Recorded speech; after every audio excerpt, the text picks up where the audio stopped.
War Eagle, War Eagle, War Eagle, everyone. I'm your host, C Dub. Tonight, we discuss a latest hire out of the NFL for an off-the-field role. Also, we will revisit the 2019 recruiting class on tonight's midweek report.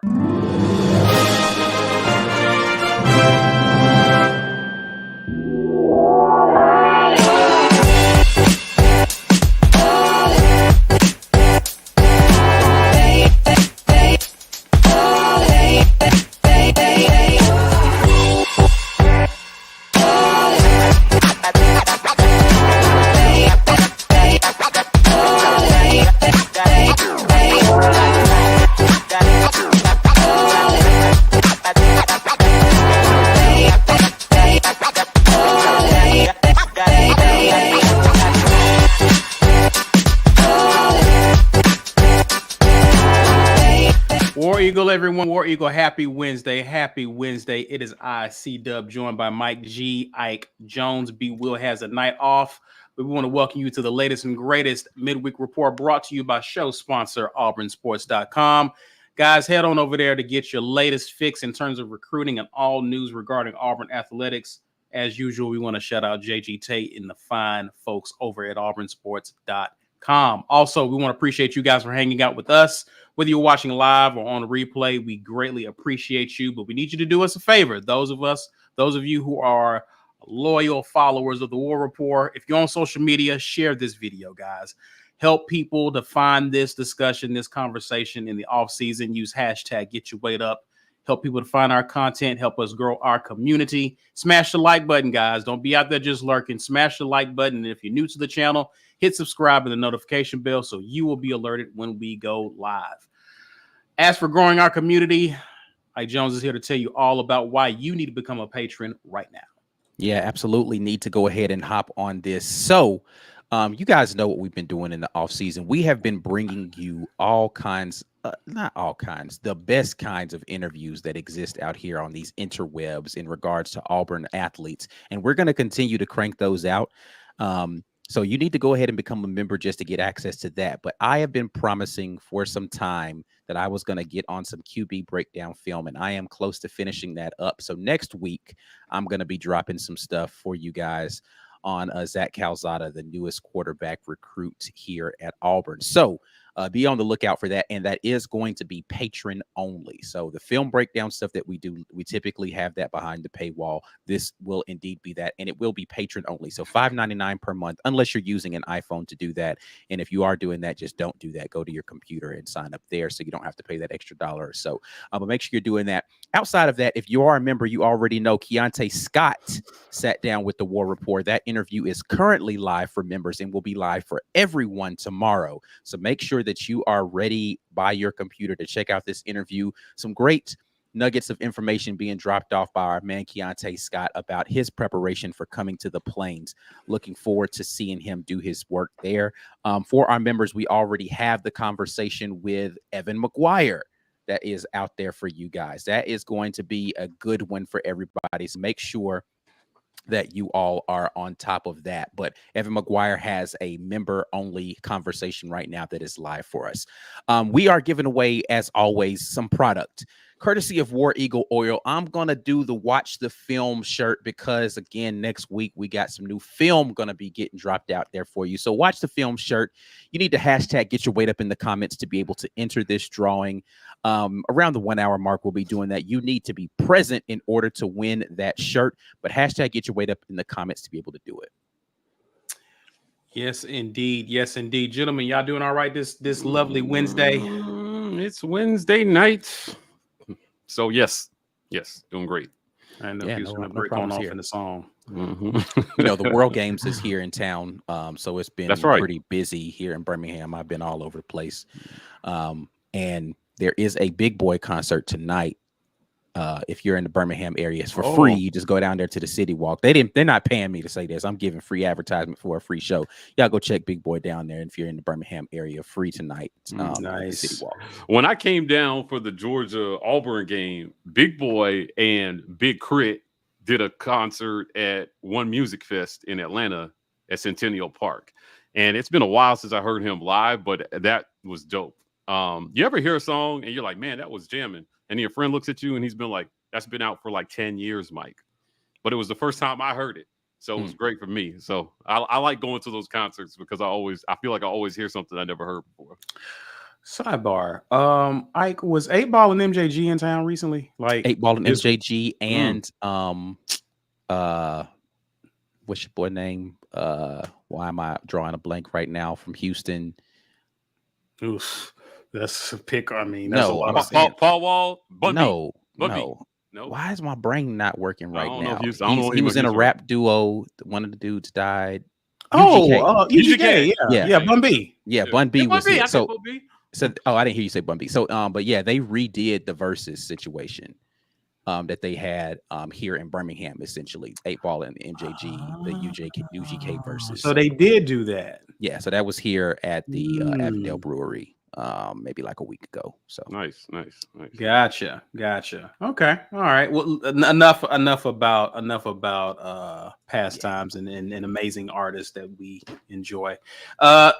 Auburn had some news this week. Auburn had a pretty big hire in terms of off the field role.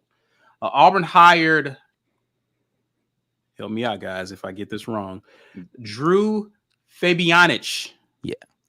Or as Fabianic. Google Translate says, what Mike? Fabianic. But Fabianic. Yeah. Okay. All right. Both those things are probably wrong. We'll try to find out for you guys and make sure that we have the pronunciation. I'm sure someone in the comment section is going to know, and they're going to be like, "It's this," and they're going to spell it out. They're going to spell it out for us. Yeah, for sure. Just a little information on the latest hire, because I know people have talked about it, and usually with these types of hires, it's not like it's a coaching hire, so you don't really have a way. But his resume sounds incredibly impressive. But just to let you guys know about the hire and about this guy, DREW joins AU staff as the general manager and director of scouting and development. Previously, he served as a scout for the Dallas Cowboys for 18 years. Prior to joining the NFL ranks, he actually was a coach. He served as the defensive coordinator for UT Martin and Louisiana Monroe. Prior to that, he was actually coaching the SEC as a defensive ends coach at the University of Tennessee. And he landed that job after getting his start for about 2 years as a graduate assistant at University of Baylor. So a little bit of information on him. Of course, he's credited with amazing acquisitions over the years in terms of players that they've scouted and have gotten at the Dallas Cowboys. But he now comes on to Harson's staff. And for the most part, this has been praised as a pretty impressive hire. But I want to hear from you, gentlemen. Starting with you, Ike. What are your thoughts on this hire? I know you follow the NFL pretty closely, even though Dallas isn't your team. Not at all. I actually don't like a small iota, but yeah. Absolutely. But what are your thoughts on this hire and what this means for Auburn? Yeah, I'm glad the Cowboys don't have any anymore, because he was doing a really good job of finding talent for them in the draft over the last few years. If you think about some of the splash draft picks that the Cowboys have had, a lot of people are crediting him as the architect of finding that talent in the draft. So he definitely has an eye for talent that can make an impact on the NFL level, right? Not just talented people, but people who can make impact at the NFL level. So it, to me, sounds like a good fit. And it seems as if it's the new trend in college sports, which is to go find NFL player personnel people to come and run your recruiting department, right? So to figure out how to find pro prospect players, not just find players, in recruitment, but, the transfer portal, of course, is a huge thing right now, trying to figure out who are the guys that can make the impact that are maybe at the, the group of 5 level or some, but can make the jump up, JUCO players that can make the jump up from a talent perspective in that way. And then 2, making sure that your players understand the things that they need to do to impress NFL scouts, right? Like, you want to have a program that, despite what some fans would like to say shouldn't be the focus, most fans understand these kids come to school to play football because they have NFL aspirations. You want to have a program that can be a farm program, that you come here, you have a path to get to the NFL. And I think, hiring ex-NFL coaches, I'm talking about the likes of Coach Ike Hilliard, or, our previous defensive line coach, whose name I won't say because he doesn't coach here anymore. And apparently he's been kicking our butt on the recruiting trail. But hiring former NFL coaches in the likes of those, and then now hiring a player personnel person on the staff, I think it gives the signal to recruits they are taking their job as people who are preparing you for the NFL seriously. If you have NFL aspirations, this is a place you can go to get tutelage from people who've done it and understand what it takes from a talent standpoint, from preparation standpoint, to get to that next level and what you have as your career aspiration. So I think it's a good hire. Lawrence asked, and I just, Mike, you can chime in as well. Do y'all think he had a Harsin connection? He did get a wide receiver from Boise State. Well, Kellen Moore was the offensive coordinator down there at the Cowboys, so I can imagine that's a former quarterback. I imagine he got in the room that way somehow. So it's good to have a coach with connections. In terms of this hire, though, during his 18 years at the Dallas Cowboys, 11 of their first-round picks that he had a hand in taking turned into Pro Bowlers. So this is somebody who seemingly has an eye for talent.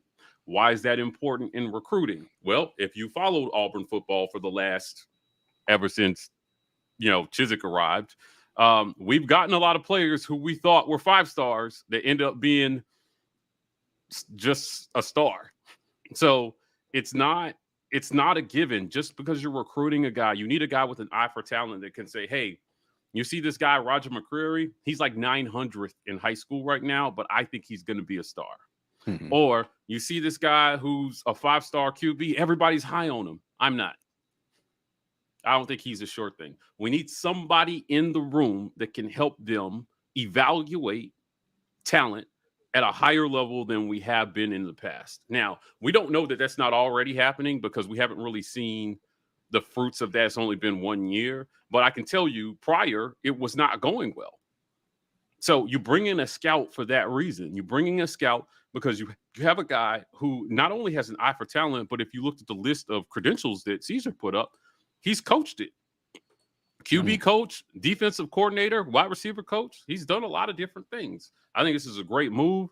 To Ike's point, I think it signals to the recruits that we're serious about getting you to the NFL. Now, again, as somebody who was a national scout for the NFL, come draft time, when coaches want to know about players, guess what a hell of a reference that is.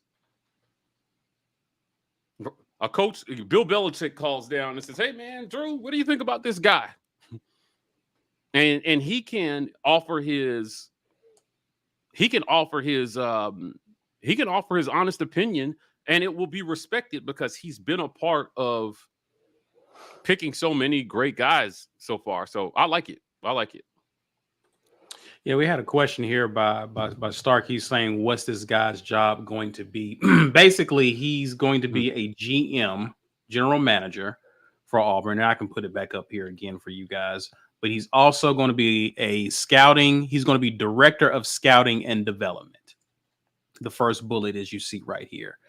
So he's going to be basically over how we are evaluating talent and actually pursuing talent and the process they have for developing these kids once they get on board at Auburn. Right.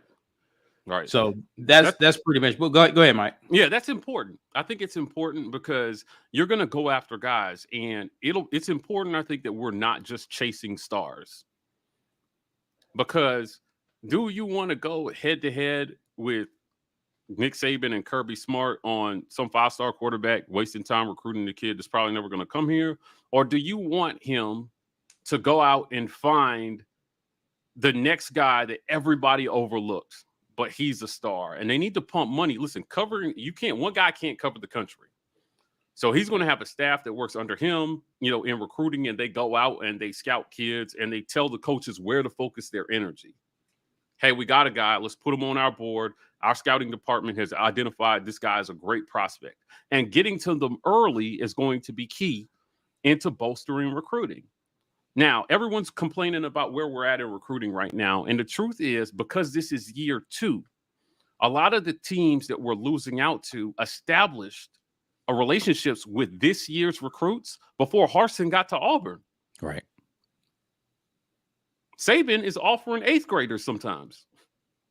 So if you're coming in on their junior year, you're already behind the 8 ball. And I think this is why patience is important with this staff when it comes to recruiting and development. It just takes time. It takes time. You cannot develop a relationship overnight. Getting mad at our coaches because they can't flip a kid that has 2 more years dealing with another coach over Auburn.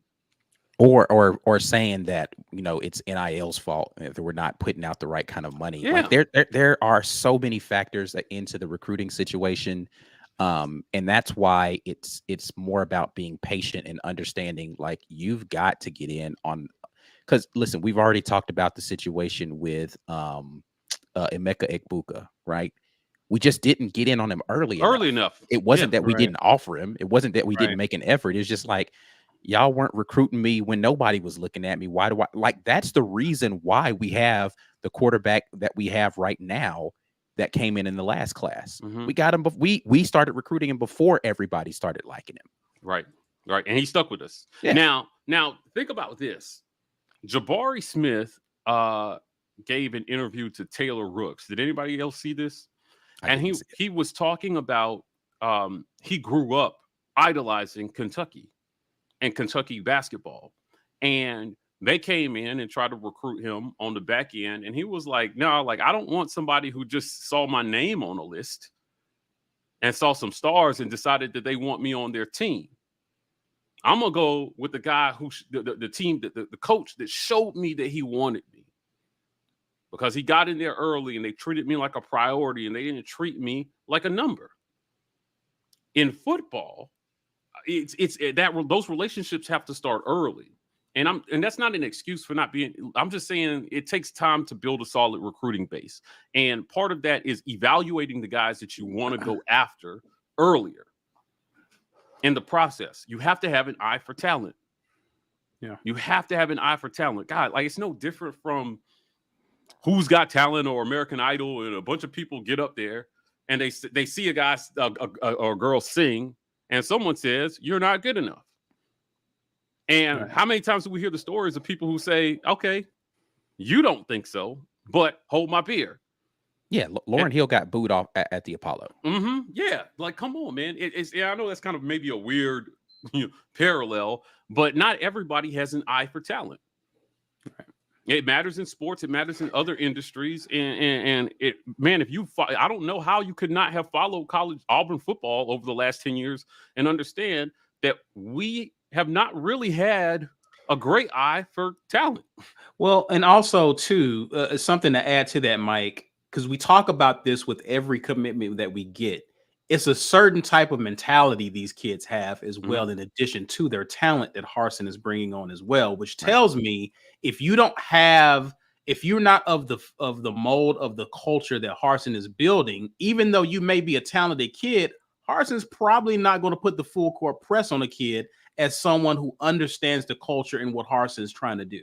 Right. Yeah. I mean, and listen, I can only speak for how I would do it. I don't know a lot of people who would just abandon their culture for the sake of bringing in talent at the risk of it tearing their program apart. Like, I just don't know that that's a smart situation to do. And there are coaches around the country who will do that. I'd argue those coaches don't have a ton of success, though. Right. Almost every coach that you see that is successful has a culture standard that they've implemented at their program, and the kids are either on board with it or they're not at that program anymore. Listen, it just is what it is, right? Like, and now again, and we've said this over and over again, winning is what will cure a lot of people's minds about that sort of thing. So if he wins football games, people are like, oh, okay, he's doing it right. But you've got to give him an opportunity to get wins, don't you? Like, he can't coach just one season and then you determine, oh, that way doesn't work. That's not how it works for anybody. Right. It's going to take a couple of years for him to implement that system. Now, the turnover of that system can be a lot more quick because of how the transfer portal works now, right? Like it doesn't take 2 or 3 years to flush the system out, but what it does take is time to replace talent that leaves. So you can have an exodus of talent really easily. How do you replenish that talent, and how do you go out there and find other people to buy in to a system that hasn't been proven to work yet on this level? That's the difficult job, because not everybody wants to walk into one of the most difficult schedules in college football as a player, even, and risk their opportunity to be on a winning football team and put up a bunch of numbers that look good to scouts to say, well, we did it the right way at Auburn. That's a hard sell to somebody in the transfer portal, even, right? Like that's not an easy sell to say, come play the toughest schedule you will ever play in your life in college football right here, and you might have to take a diminished role because you were the guy on a high-powered offense. But yeah, come catch 30 balls a game, a season for Auburn. That doesn't look attractive, especially when you haven't proven that you've got a quarterback who can deliver the ball to you consistently, right? There's a lot of things that are working against Brian Harsin right now that he's working to change. And listen, we've talked to enough players during this offseason to know they think that it's working. The players believe it's working. Yeah. Now, the evidence, we haven't seen it on the field yet, but the players are bought in and they feel like they have something special in that building. And so the more I hear them talk about it, the more I'm like, you know what? If you're feeling that good, especially the players who aren't new there, right? Like if you've been there previous seasons and you're telling me something special is happening this year, I have to believe you, because you know what it was like the seasons before when you didn't feel it, but you felt it this year. So I have to believe some might be different brewing down there on the plains right now. I had somebody ask me yesterday, so if Harsin goes 5-7, you think he should keep his job? And it was kind of a loaded question, because I feel like, well, it depends on how we get there. Do we have a rash of injuries? How are we getting to 5-7? Right now, as it sits, 5-7 would feel like we moved backwards some. Yeah. Particularly with how the schedule sets up. But when I said I think 7-5 would be an acceptable result because you can still show improvement, the response was, so you expect him to do worse than what Gus did? And I'm like, no, I expect him to do better than his first year. Because the step back that most coaches take when they take over from a coach who got fired for performance reasons is normal. It's completely normal. So, people point to 2013, and I was like, that was anomalous. It would be, you might have a point if we ever made it back there at least 3 times in 8 years. But we never even came close to that. The closest was 2017, and we got run off the field in the SEC championship game, literally. Yeah. Now, you can talk about injuries and all that stuff. But the bottom line is that happens to everybody. We didn't win. Our best team, other than 2013, won the West, but couldn't make the playoff. So I just really think, Blackerby and I did schedule predictions, and as we were going down the schedule, I mean, thinking about who we beat last year and thinking about the improvement that I'm anticipating, it was hard to pick less than 9 games. As we went down the schedule, I was like, do I really feel like we're going to lose to Ole Miss again this year? Did they really get that much better than us? Do I feel like we're going to lose to Mississippi State again? Do I feel like saw somebody on Facebook the other day say that the Penn State game is going to be bad because Penn State got so much better and we got worse. How? And they lost Jahan Dotson and Noah Kane went to LSU. I was so confused at that take. I was like, what are you watching on the Penn State boards that make you feel like they got better? Because I just don't. And again, I'm not saying that Penn State didn't get better. I'm just asking, what intel do you have? Because you clearly watch Penn State football that makes you think that they got better. And how are you looking at? And again, this all comes back to, in my mind, the quarterback. Anytime I see someone make a take about us and we got worse, comes back to the quarterback position. Exactly. And and again, I can understand defensively if you say, look, our 2 best defensive players are not on the team. Right. But you can't be looking at what we replaced them with and saying there's going to be a significant Significant drop off drop-off, from a yeah. really Right. good defense last year. Mhm. Right. We weren't a trash defense sans two players. We were a really good defense that had two ballers on that defense. Mhm. But again, the only one of those I just don't know what's in the coffers for is at linebacker. But you can't tell me you think our defensive backfield is going to be terrible next year just because one guy is not on it anymore. And he was really good. Listen, I am not diminishing the role that McCrary played on our defense last year. I'm not saying he's easy to replace. I'm saying I think we have the talent to be able to make him not as missed because we're going to be playing better up front and we're going to be putting more pressure. So you don't have to have someone who's as locked down. And with another year, listen, I don't want to. Well, we already did the interview. I can tell you, we just talked to Shedrick Jackson, and he was talking about the speed and how much better he feels like somebody like Simpson got in the offseason, right? So I don't have no bad feelings about the defense, and offensively, I do feel like we got better. So I just don't see this. We got worse in the offseason stuff that people keep saying. It's the optics. It's the optics. It's the optics of everything we've been through as a program. And we lost our coordinators, even though we replaced them with guys already on the staff who have been coordinators of the other stops. The optics of it all, losing your quarterback, losing our coordinators, Auburn obviously took a step back. That to me, that's the optics and the perception of people without taking a close look, because of course, we take a close look at the program. We're talking to people in the program. Yeah, there's more buy-in again, on this program. What I do understand is, getting better in a vacuum, right? Like, yes, Auburn's not the only team working in the offseason. So this is not me saying we got significantly better than other teams. I think we're a better version than we were last year. And with that in my mind, I don't care what those other teams did. I feel like the better version of Auburn versus whoever you tried out there let me put it in perspective like this. That Georgia defense last year, historically good defense, didn't get run off the field by that team last year. So you're telling me historically good defense did not embarrass Auburn last year. They can't get better. Like, did they get better than historically good? So they're either going to be the same or worse at Georgia next year on defense, right? Like, if they're going to get better than historically good next year, then Kirby Smart deserves some kind of praise, right? For like being able to put together back-to-back defenses that are historically good. Yeah. Right.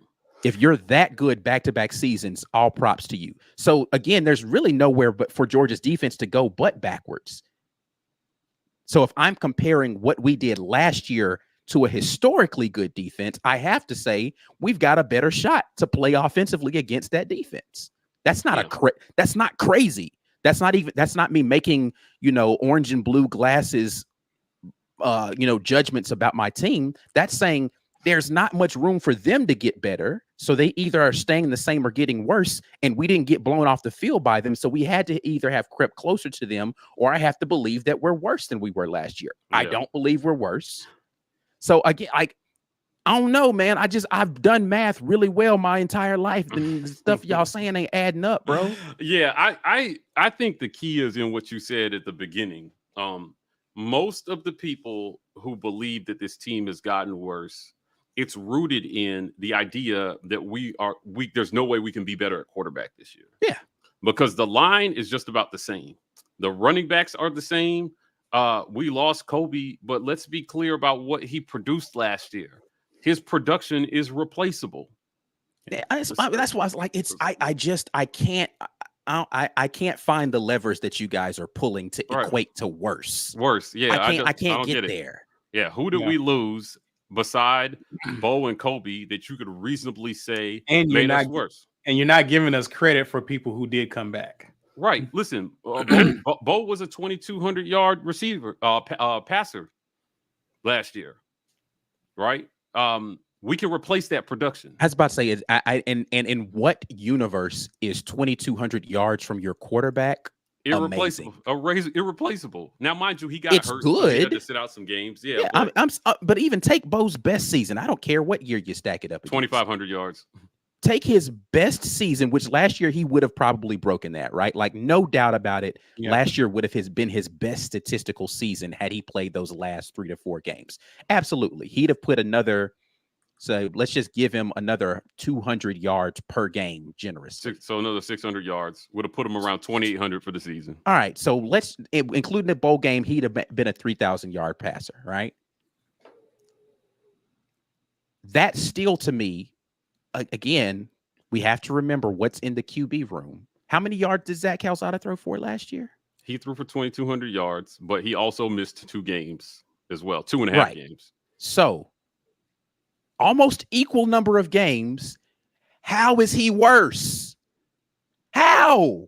And he had a much worse offensive line than we did. With just explain your math. Show me your work, please. Whoever is doing these, show me your work. What are you putting in your equation that I'm missing? Right. How did you get there?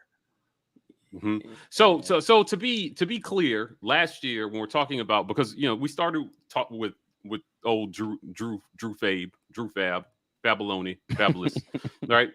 And we're talking about having an eye for talent, making sure that you can get guys in who have the talent. Now they went out and they saw something in Zach Calzada. And this year, we're going to see if what they saw is what they thought they saw. And you have to be able to pick. So a lot of people are sleeping on Calzada. If he goes out and he passes, so the 5th leading passer in our league last year by yards was Stetson Bennett. 2,862 yards for the 2021 season. In front of him was Hendon Hooker at 2,900. Matt Corral at 3,300. And then we had 2 4,000-yard passers in Bryce Young and Will Rogers. Right. So if we were losing Bryce Young or Will Rogers off of our team, you could look me right in my face and say, we got worse. We got worse. Right. For sure. And I would be like, you're probably right. Now the quarterbacks in the 25 to 22,000 yard range, we're talking about Connor Basilick, Bo, Zach, Ken Seals, and Mike Wright. Guys, that production is replaceable. And if you count the guys right over him, KJ Jefferson, Emory Jones threw for 2,700 yards. Max Johnson threw for 28. So 28 yards is replacing a Max Johnson type. You're telling me Zach Calzada or TJ Finley can't go out there, or even Robbie can't go out there and do that? Right. That's middling. Right. So we could at worst we're unchanged. At worst, in my mind, at the quarterback position, right? Like you're only factoring in that one position, and then if you say that the problem last year was our O-line wasn't any good and our receivers kept dropping, well, by everyone's admission who's talked to any of those people, both of those are better this year. Right. So if the quarterback is the same and the people around him got better, the offense inherently is better. It's the same offensive line. But the idea that our line couldn't have improved this offseason is something that I have a lot of trouble with. I'll have a lot of trouble with, we saw what Calzada did last year, so he's not going to do anything better this year. We saw what our line did last year, so there's no way they could be better this year. People can get better. So, but again, those same people were telling me that there was going to be a junior season jump. Correct. That didn't happen, really, by the numbers. So that's all I'm saying. I'm just thinking if they can identify talent better, if Drew helps them say, hey, should we put our energy into this guy or this guy? And we pick better from the beginning, establish relationships early, get ahead of the game in recruiting, you'll see recruiting turn around. Yeah. Yeah, they've got ground to make up with these guys, man, because they weren't there. And I would say this to put a bow on it. I think when we see this guy, I think some people really have this expectation that we're just going to be seeing 5 4-star blue chip guys that Auburn is bringing in because Drew is here. Right. No, I expect them to actually be finding diamonds in the rough. Right. 3-stars who they can develop into 5-stars, because after all, they do more of that at the NFL than they do grabbing 5-star kids. Right. So I really expect them to have a really refined eye for the talent that they're bringing in. And that's something that I'm excited about. And I'm looking forward to seeing. Like, I expect us to be hitting more on the kids that we're bringing in. And someone in Kenji, just before we get out of here, Kenji had a comment that I wanted to point out. He was saying, why is everyone down on recruiting like that's the only thing that matters? How many top 10 classes did we have under Gus? In other words, what he's pointing out to is that, yeah, we had impressive classes, but we were missing on a lot of these kids. Right. And so what I'm hoping that happens moving forward is that regardless of where we are, whether it's a top 10, top 15 class, we're not missing on the talent. See, what hurts us is that regardless of where we land, there are guys who never see the field. I saw Lawrence mention D'Angelo Benton. Like, that hurt. Like, I was excited to see guys like them contribute, but they never panned out. I'm looking forward under this staff to see us getting guys and we actually hit on them. And then that even makes recruits say, hey, I can actually come there and be good. Not just go there and have an opportunity, but I can actually get to the next level. And that's some of the things that I'm looking forward to under this staff. We want to hear from you guys. Definitely let us know in the comments, especially if you're watching on replay. Definitely let us know your thoughts. Do us a favor, guys, and be sure to share this video, share this conversation on social media so people can get in on it. Use the hashtag. Don't be out here just lurking. Smash the like button and also subscribe to our channel if you are new to it. We're going to take time to pause and acknowledge the sponsors of the War Rapport. This edition of the War Rapport is made possible by our generous sponsors. AuburnSports.com. For news and notes on all things Auburn sports, head over to AuburnSports.com. Athletic Architects. For young athletes looking to secure their financial future, let Athletic Architects help you to build your financial house. Head over to BuildTheHouse.com. And our giveaway sponsor, War Eagle Oil. War Eagle Oil is your #1 place for all of your motor oil and related products. For more information, visit WarEagleOil.com.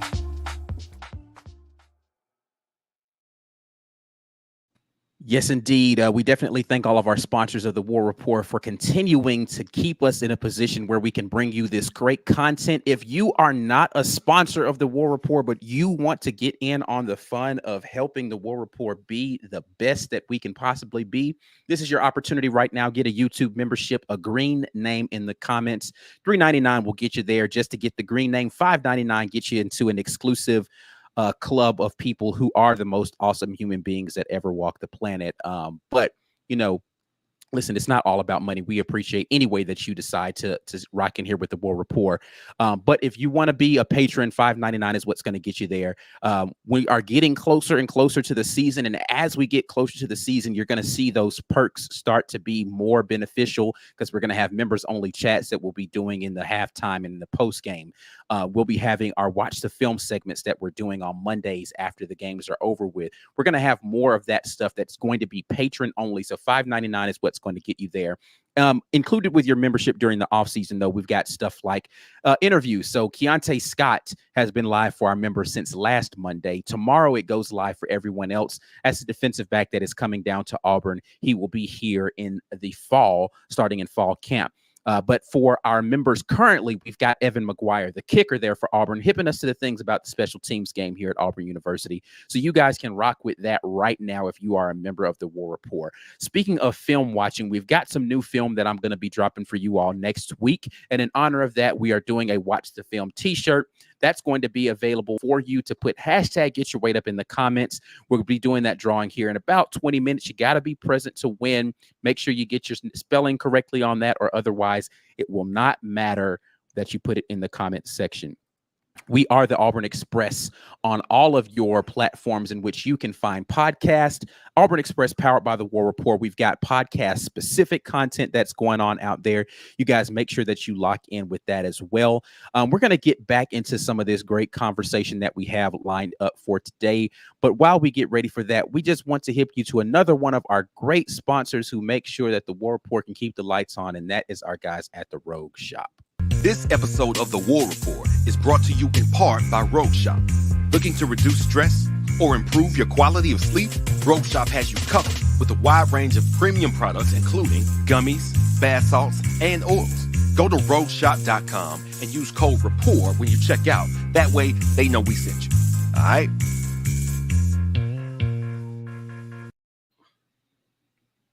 Yes, indeed. Yes, indeed. Let's get back into it, guys. Let's talk about the 2019 recruiting class. Now, guys, in case you have missed it, we have talked about the past two recruiting classes, the 2021 recruiting class, the 2020 recruiting class, and now we're going back to the 2019. I don't know how many of the 2018. We may not do that one because most of them are not here, I don't think. Yeah, but like 5 players. Yeah, so this is going to be the last one before we start previewing the upcoming season.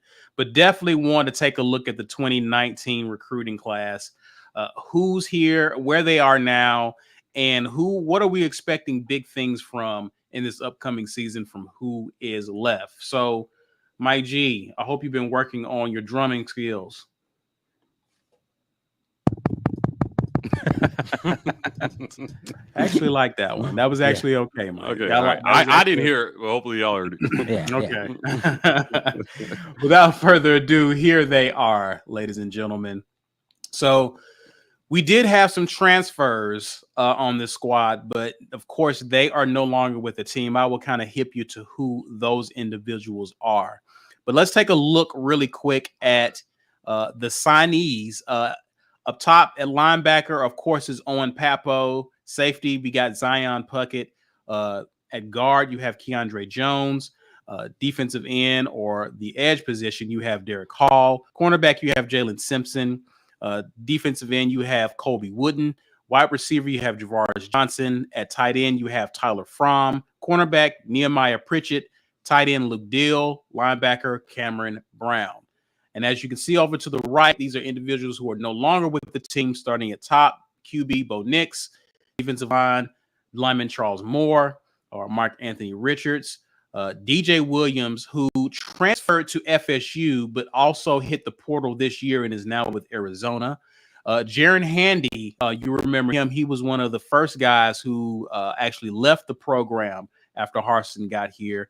He transferred to Indiana, and has since then left that program and is now in the portal.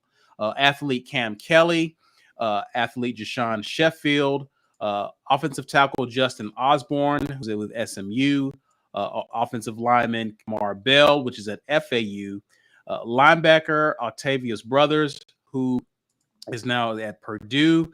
And the guys at the bottom here were the transfers. Wide receiver Zach Farrar, who now I forget where he transferred to, but he's now in the portal now. Offensive lineman Michael Cohn and J.J. Wilson, who's a tight end, had exhausted their eligibility, didn't get much playing time while they were here at Auburn. Looking at this commitment class and where it is now, a lot of the guys who are left on this team have some pretty big shoes to fill and some expectations behind these guys for this upcoming season. When you look at the guys who are on the left-hand side or just on the right-hand side, what do you make of this commitment class, and how important is this commitment class to the success of the 2022 season? Listen, let's see. There are 1, 2, 3, 4, 5, 6, 7, 8. At least 8 guys on this left side that I consider, that are going to start, right? Zion Puckett is a maybe on the starter, but he's probably going to get some significant playing time. Luke Deal is probably not a starter, but again, will get significant playing time. Tyler Fromm, same thing, probably not a starter, will get significant playing time. But I mean, there are some contributors on this list that are here and still with this signing class. Some contributors that I expect to be really good players. Derek Hall, right? Like Owen Papo is going to have a good season. Kobe Wooden. Like this was a good class of players that are still contributing. But what I also see on this class is an equivalent amount of people who flamed out. Right, like people can say what they want to about the first name on this no longer with the team list. He didn't live up to 5-star potential. If you flamed out, Charles Moore.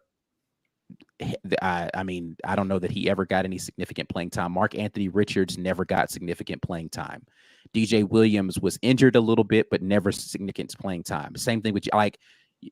I don't know that anybody other than Bo Nix on this list on the right, really Auburn fans would even be able to pick out of a crowd. Right? Like this should be the year where you are seeing them flourish, whether they're at Auburn or somewhere else. Right? It doesn't really matter what program they decided to go to. This should be the year that you see a lot of these guys getting their name out there. And it's just not the case. Heck, I saw somebody say here in the comments section that of the Pac-12 quarterbacks, which, I mean, what teams are left in the Pac-12? Of the Pac-12 quarterbacks, Bo Nix is rated like 8th in their conference right now. Right? What? So, yeah. So I just don't know that, you know, we can consider this a great class overall. I don't really know how this, pans out with other people's classes, you know, in their senior year of those classes cycling through as well. But yeah, I mean, this is okay result. It's not terrible because again, you do have some significant contributors. Kobe Wooden, Derek Hall by themselves, Owen Papo, I guess those three, and Nehemiah Pritchett. Really, like if you just took those 4 names, that's a stellar class of defensive recruits. Notice I said defensive recruits. Mm-hmm. Who are the offensive names, though? I mean, Luke Deal, quality player. Tyler Fromm has not gotten a lot of playing time. VAR, you know, is a solid player. Keandre Jones, solid player. I think he's going to be a beast on that offensive line. Keandre Jones is probably the most significant name over there of the people, though, just and from my standpoint, because we've missed so much on offensive line. Right. To see a name that we hit on in the last 3 years is really good to see. Because you just don't see a lot of that here at Auburn lately of people we've brought in that were actually recruited as freshmen, brought into the team and panned out. So, yeah. So according to Rivals, this recruiting class was the 12th nationally ranked recruiting class in 2019. It was 6th in the SEC behind Georgia, Alabama, LSU, A&M, and Florida. So 12th, but 6th in the SEC. Most of that bolstered by the 2 names at the top of both of these columns. Oh, for sure. Yeah, right. 5-star Owen Papo, 5-star Bo Nix. So I would tell you this: what we're looking at is we're looking at a class of 24. 13 of them are gone. 11 of them are still here. Of these guys, of these 11. I could argue that 9 out of the 11 will be significant contributors this year or have already been significant contributors. Right. Of the guys who left, we got 1 guy who was a significant contributor. And we, noted earlier in the segment, his production is replaceable. So this is where DREW comes in. DREW has to help us shorten this right-hand column a little bit. Right. Right. Or at the very least, make sure that the right-hand column, if they leave because they were disgruntled with playing time, that people will look back and say, oh man, dang, we had him on our team. Correct. Right. So, I mean, there were people with more high-profile losses than we had. Think about Oklahoma lost both quarterbacks. Yeah. Both of their quarterbacks left this offseason for South Carolina. And that's amazing to me. And USC. So I just think this how we evaluate, how we look at talent. Now, Ike and I just finished an interview where our interviewee talked about Jalen Simpson. Faster than he looks. He's a great tackler. Somebody they expect a lot of this season. And you're looking at Owen Pappoe. Obviously, all the talent is there. We hope to see it come together for him. He's one of the leaders on this team, both on the field, in the weight room, and in the film room. But looking at the right-hand column, I'm just telling you, I didn't see a lot of production go out the door. So everybody who was complaining about all the people that we lost in the portal, tell me you realistically know who half those guys are. Yeah, I mean, and then too, like it's they're talking about people we lost in the portal as if that's like a phenomenon. Like we haven't always lost people in the portal in the offseason. Like that's not a new thing. Yeah. It's now new. we might be losing more now because it's an easier decision if I was you about don't to have say to the sit out a portal's year. different though. Yeah, Right. the portal's different. So like that's not something to be down about, but we do have to identify talent better again to make that right-hand column a little shorter every year. Guys are making the decision to stay and compete rather than to skip and go other places. Now, what you saw was when the portal opened at the end of the season, Georgia eventually had some guys jump in the portal after the national title game. But because they are a successful team, they saw fewer portal losses than most teams. Ole Miss lost the most in the conference, I think. They had a mass exodus. So they had to hit the portal. I would argue that they didn't. I don't know that they really went to the portal and hit any home runs. So for us, this will be interesting to see the JUCOs that have come in, Emba, Scott, Gilbert, have a chance to be high impact players that nobody's ever heard of. But they can be, they can be dynamic, and this defense can be on par, if not better than last year. They have that chance. They have that capability. If the pass rush improves, Leota, another year, that's another guy I'm looking forward to break out this year. Right. Dude, he showed us some things in spots last year. I was like, why isn't he playing more? That's what I used to think when I see him out there running down Matt Corral in the open field. I'm like, why isn't he playing more? Well, you know what? He's going to be the guy this year. And then offensive line, we have preached this until we've been blue in the face on this show. Second year in the strength and conditioning program. I get why people are worried about the line. But the line has been a worry since 2014. It's always been a worry. When we've had dynamic quarterbacks, you've not noticed it as much.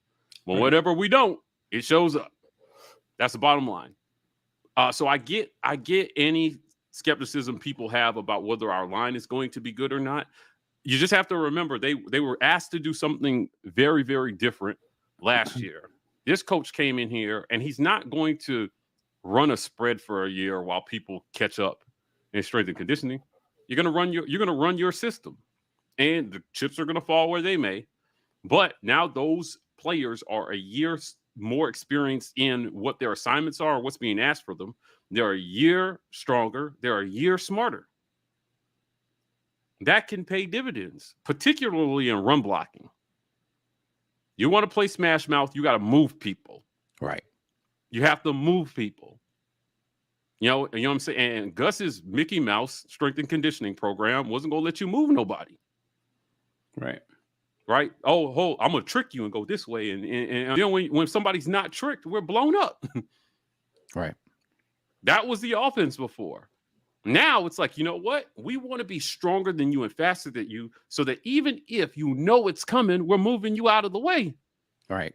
And Tech is going before 5 yards. That's how Georgia bullied people into a national title last year. That's exactly how they did it. Oh, we're going to run it 40 times a game. Stop it. And Stetson, all you have to do is be mid of the conference, 2,800 yards. Don't turn the ball over and hit your deep shots, which is exactly what he did. He hit his deep shots at a 40% clip. That's pretty good for balls beyond 20 yards. The best in the conference, I think, was Will Rogers, 45%. Those are low percentage throws. Anybody over 40% is doing pretty good. Bryce Young only hit him at a 37% clip. 74 attempts, 28 completions beyond 20 yards. So like you can run, you can allow your quarterback, you give your quarterback a lot of rope.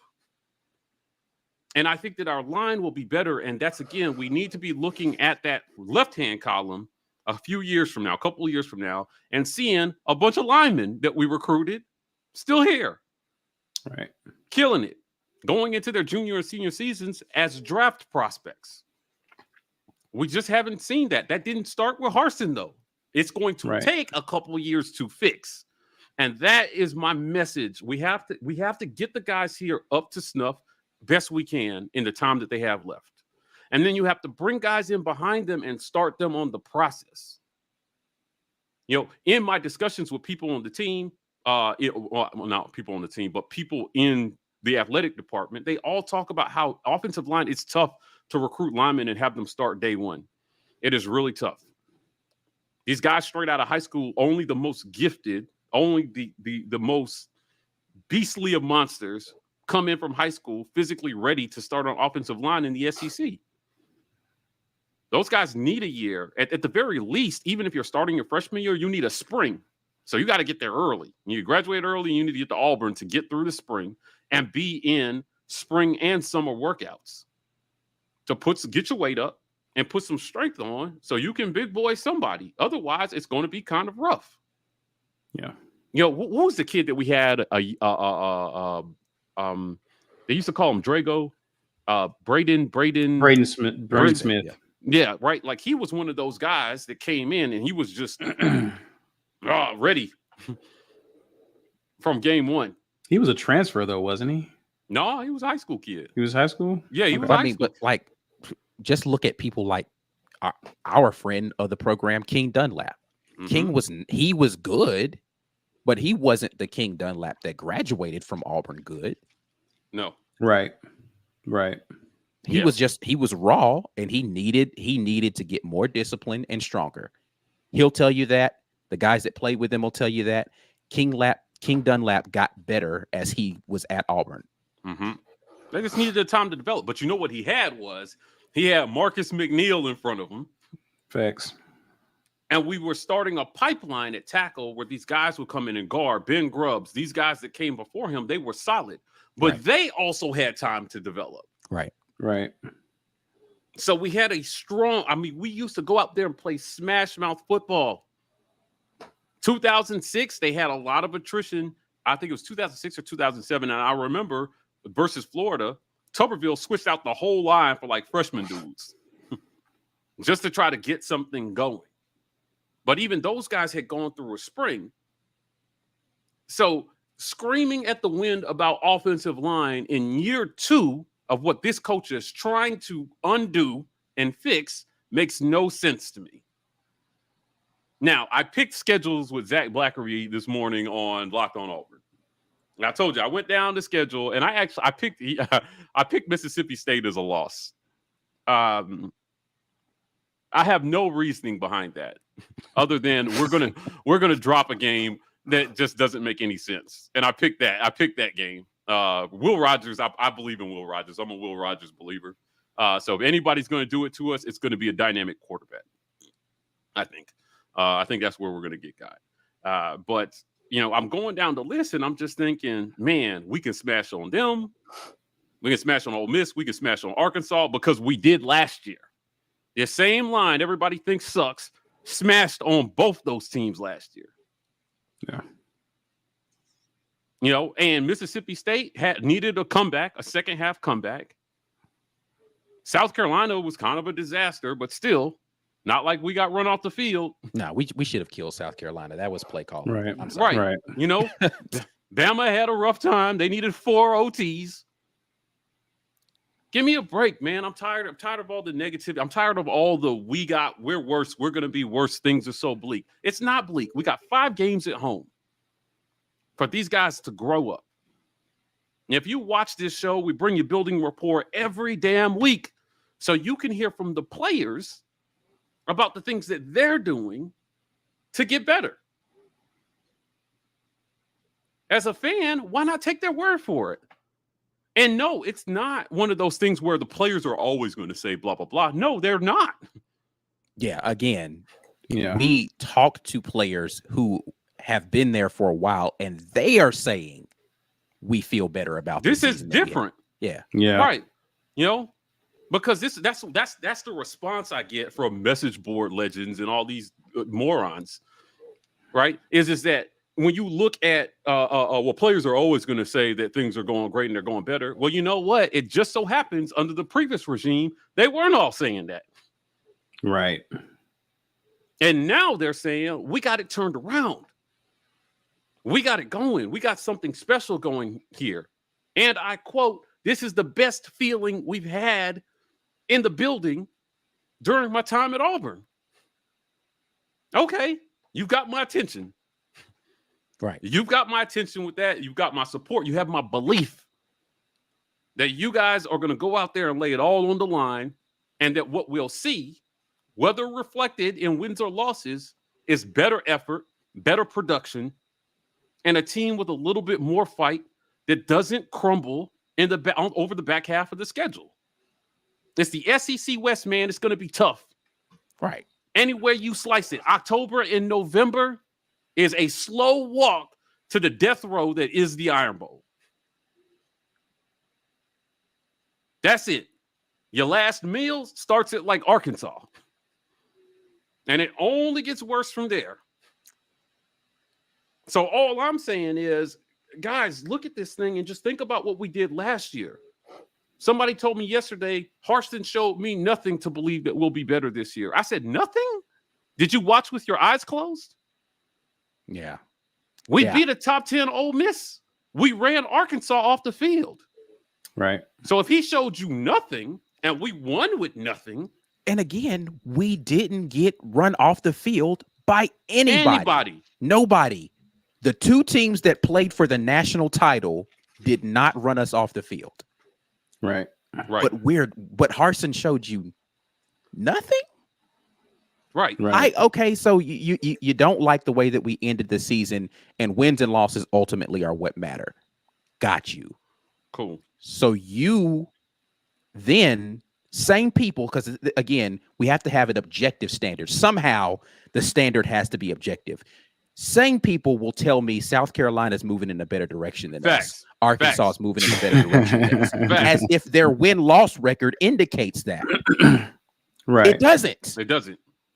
Right. You can't have it both ways. Either wins and losses is the only thing that matters. So therefore, everybody else who had a poor win-loss record is trash and doomed to be trash until you see it on the field, or how they actually played in the games and the momentum that they have matters. It doesn't just work for other teams. It has to work for us too. Otherwise, it doesn't work. That's you right. have to stop making your arguments only make sense for the argument you want to make. Correct. Right. That's a fact. Right. 7-6. Mississippi State went last year. I don't know how you can make an argument reasonably with a dynamic QB. quarterback. Yeah, well, one of the best quarterbacks in the league. I don't know how you make an argument that they got better or we got worse. Right? Texas A&M barely squeaked out 8-4. Now they had injuries, and Calzada was part of that, but he was good for 8-4 at A&M. They lost. Now they have A-Chain. He's coming back, but they lost their leading rusher from and their last leading year. receiver in Widemeyer. Right. And don't tell me he had better talent around him. Their line was worse than ours, confirmed in every metric. Texas A&M's line was leaps and bounds worse than ours last year. And he squeaked out 8-4 with that squad. So our whole line returns, and somehow we're going to be worse with Calzada or Finley or Robbie or anybody. I don't get it. That's a fundamental lack of understanding of how things work. Because, again, anybody who's down on where we are in recruiting right now, I can't necessarily be mad at you because that doesn't look good today. I still say it's too early to put a lot of that on this staff, but I get that. But to say that we return the vast majority of the productivity from last year and we will get worse in year 2 and be the same people who told me specifically that our quarterback was going to get better in year 3 because that's when the light bulb turns on, that somehow the coach that we just got rid of, had he coached that team last year, we would have won more games. By what standard are you using to make these statements that you cannot say Coach Harsin will have a better record or have the team more prepared to go out there and win some of those games that we lost narrowly last year? How can both of those things be true? Right. I just need, again, I did do really well in math in school. I went to the Alabama School of Fine Arts for math and science. That was the only reason I was there in high school. I did pretty good in math. Y'all don't. I would never let you all do the accounting for the War Report. Look at this list, Isaac. Look at this list. How can you look at these teams? Every team in the SEC but Vanderbilt made a bowl game last year. Every team, 13 out of 14 teams qualified for bowl games last year. How can you look at Missouri, South Carolina, Florida, Mississippi State, and LSU and say that you think any one of those teams are for sure better than we are? Yeah, again, I need to figure out what metric you're basing that off of, because the quarterback position didn't get better at Florida, just because, again, we looked at the quarterback rooms last time. So if you guys don't, our last conversation was about the quarterback rooms. You can't convince me any of that stuff is true for those rooms. What are your criteria? That's all I want to know. When you run this down, give me your criteria. I'll look at your criteria. I'll do the math on that, and then we could have that conversation again. I don't see it. Well, my point is, again, out of the East, Missouri, South Carolina, Florida, Vanderbilt, right? Those 4 teams, I just don't know how you can say Auburn is not at least one step above those teams. LSU, 3-5 in the SEC last year. Tell me they got better this offseason. We picked their bones not only in the portal, but in recruiting. We flipped Austin Osbury, and we took Coy Moore from them. Tell me that they got better and we didn't. Mississippi State, again, wash at best. So that's 6 out of the 14 teams. Of the teams that are left, Georgia, who obviously won the national title, Alabama, who we took to 4 OTs, Ole Miss, who we beat, Arkansas, who we beat. Right. I don't get all the hype around KJ Jefferson personally. Yeah. I mean, he's not bad. He's not bad. But we mopped him up. We mopped him up good last year. And he lost his best receiver. On the road. Tell me Derek Hall and Leota, forgot his first name there for a second. Eku are not going to go out there and get after his ass. Zach Calzada has Arkansas circled on his calendar. Yeah, he said that out of his own mouth. He said it. He said Arkansas because Arkansas. He had a bad game against them last time. Oh yeah, he was I'm looking forward to playing that defense again because I don't feel like I did well against them last year. He said they did some bull. I fell for it. It's not gonna happen again. He couldn't even explain it. He couldn't even put it into words. Like it was just like, they did some stuff, man. It was. They were running the that 3-3-5. 3-3-5. Yeah, and he was just like he hadn't played against a 3-3-5 before, so like. The places where he thought there's gonna be stuff, it wasn't there. So he was just confused when he was looking at the alignments. He was like, "I'm ready for it this time. Y'all can't trot that back out there against me again and think it's gonna work." All right. Well, again, welcome to Auburn, Zach. We had the blueprint from last year, right? And you'll get help from the defense this year. We're gonna get after him. So unless KJ Jefferson made an exponential jump from this year to last year, which is certainly possible. Yeah, not saying KJ Jefferson could have got better, just the way we think our players get better. But just why all the gloom and doom? I just don't understand why everybody else can get better in an offseason, but we can't. But us. You know what? Right. The answer is you hate Harsin and you loved Bo. That's Those are that's the only two math things I can come up with. That's the only That's math I can come up with. Because Bo's gone, and you don't think that Harsin can develop a team. And I'll tell you what, the reason why I can't subscribe to that right now is because the guys who are here disagree with you strongly. The guys that left and said bad things, almost all of them backpedaled because they sounded stupid. You know, and nobody on this team now has defended any of those dudes that left about the things that they said when they left. Isaac and I have asked. Yeah. We've asked the question. So get on board with the Tigers this year. I'm not saying it's going to be a national title. It ain't like last year. I'm not going to call 50 shutouts. But I'll tell you what, this team has shutout mentality. Certainly.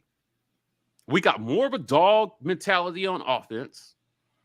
And for what I'm hearing, if you're slacking in practice, Tank Bigsby is letting you know about it. He's like, listen, you better be about to talk and to work on this year's Auburn Tigers because this is probably his last year. And you know he doesn't want to go out. He doesn't want to go out a loser. Yeah. Nah. Yeah. These guys take it seriously. If he has anything to say about it, we're gonna win every game that they like. I think the only thing that I worry about Tank Bigsby, and I know we got to get out of this segment. The only thing I worry about him is he's gonna want to hit a home run every time he touches the ball next year. Patience. Like, he just needs to be patient and go out there and like. He's not trying to leave it up to no doubt. Give me the ball, I'm gonna score. Is probably how Tank is thinking right now. Yeah. And if he can be patient this year, he's gonna be impossible to stop because his will to win is that strong right now. Yeah. Yeah. I want to see it on the field, man. I'm ready for the football season.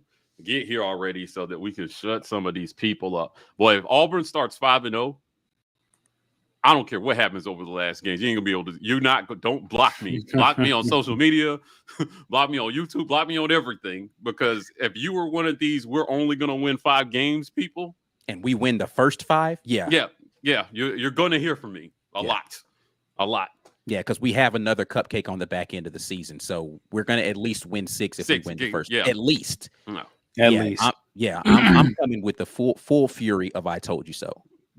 That's it. And then if you're telling me that we're going to go 0-4 the rest of those games, I'm just not buying it. Not going to happen. Not going to happen this year. Even if they only get 1 or 2, that's still an improvement over last year. So if you were a 5-win person, Harsin, at 7 wins, and you have nothing to say to me. Right. If you were one of these, we'll be lucky to win 4 games, people. You will have nothing to say with me if this coach gets 7 or 8. Nothing. I don't hear any complaints. Right. Absolutely. B Will's forehead says someone tell Mike G to take a gummy. Oh man, that's expert level name username usage there. I like it. Love it. So guys, go ahead. It's that time.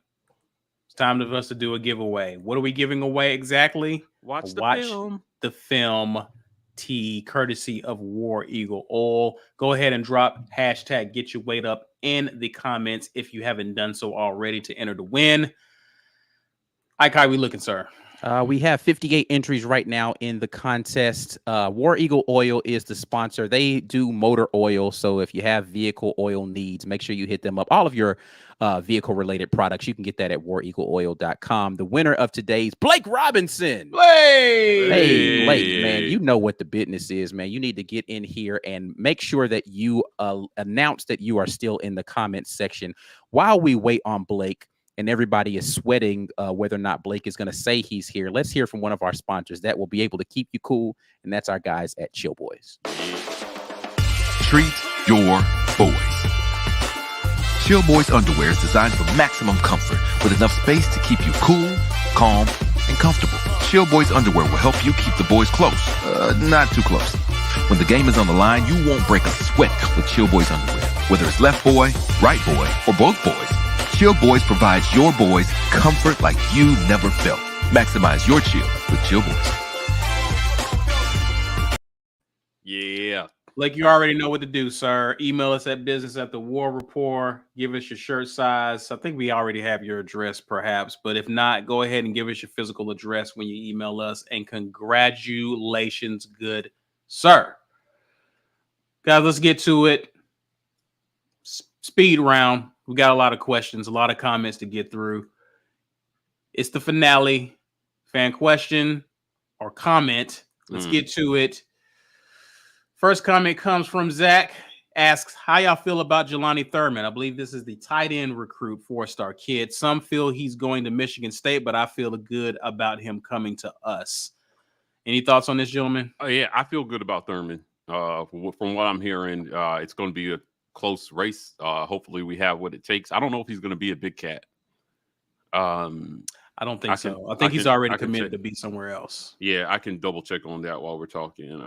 But hopefully, yeah, I mean, I feel good about him. I won't feel bad if we miss on him. We've got a good tight end room with a lot of people who are going to be coming back. Right. So, I mean, there are just certain positions to me that are higher priority. So, like, if we get guys in that room, like I'm not super disappointed if we don't get a 23 quarterback recruit, because I feel like we've got good quarterbacks in the room that'll be here for a couple of years. But yeah, and tight end's one of those positions.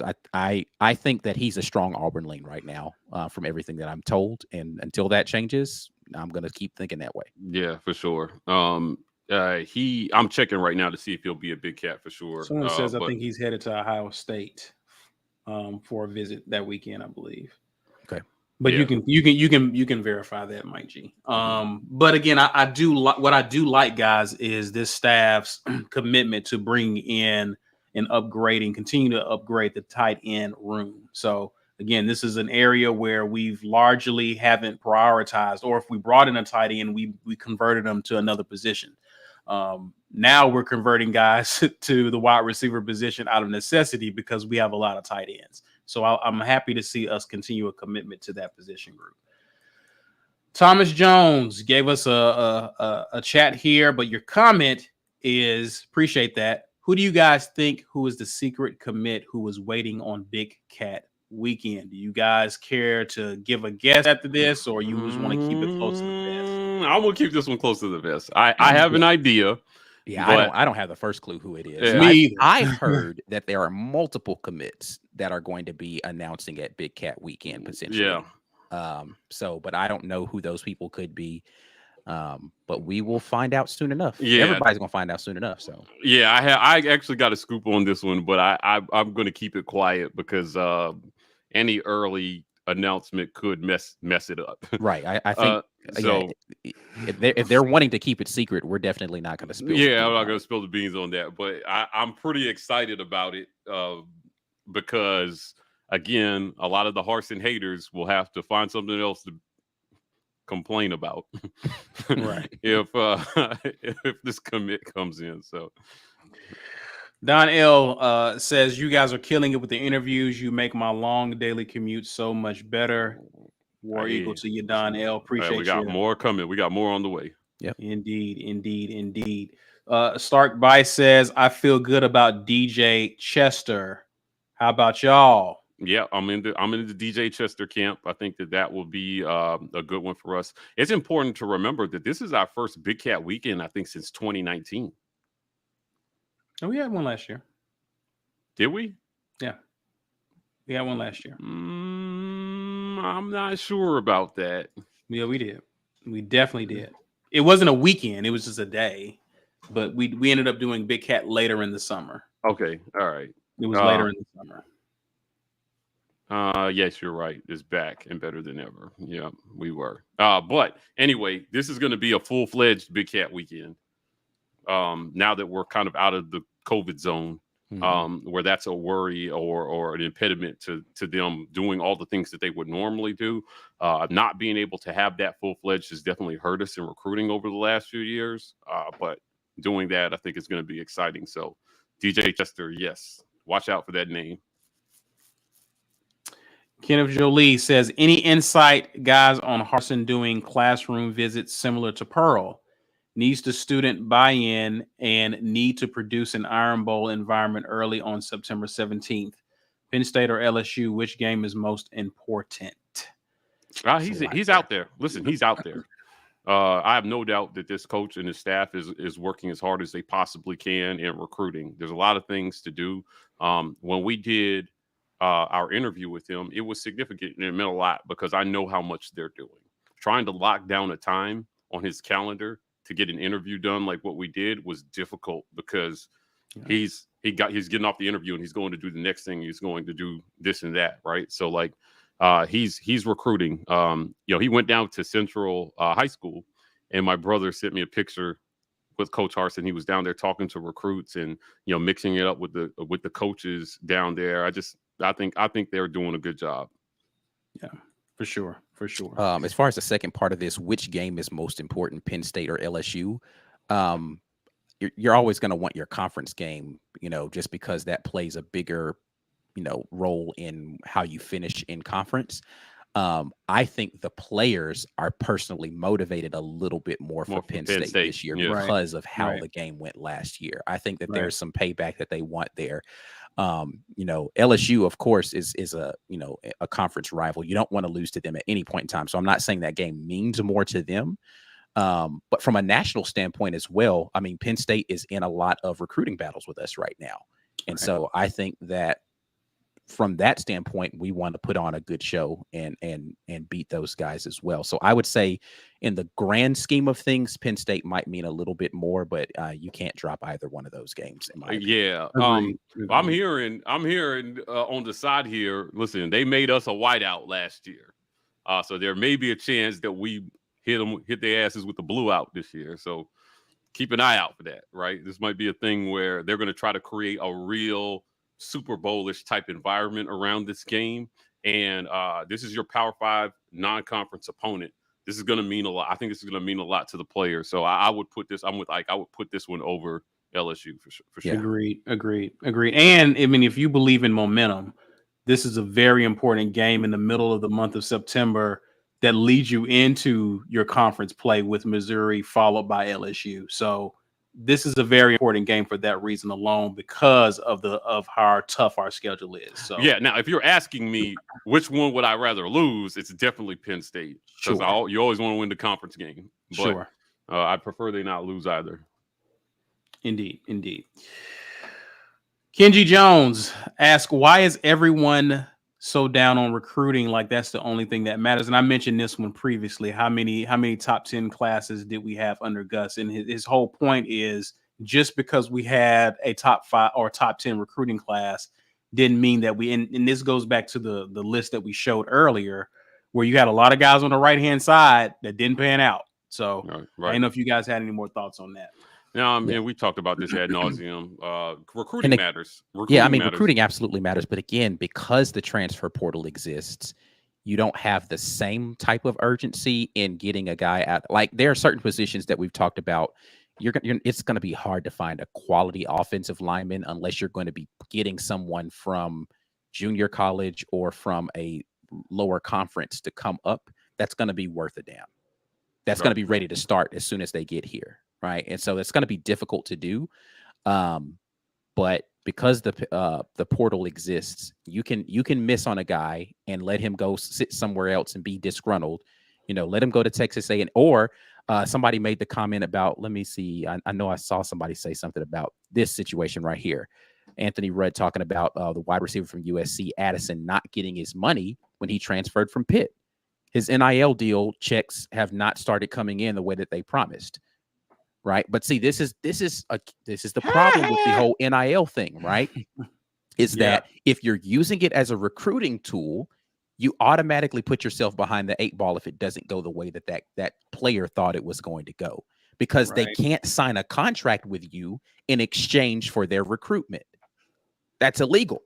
They can't say, well, you only get this money if you sign here. They're supposed to just go ahead and give you the stuff. But you can't sign any of that stuff in advance in exchange. Like it can't be a quid pro quo in that way.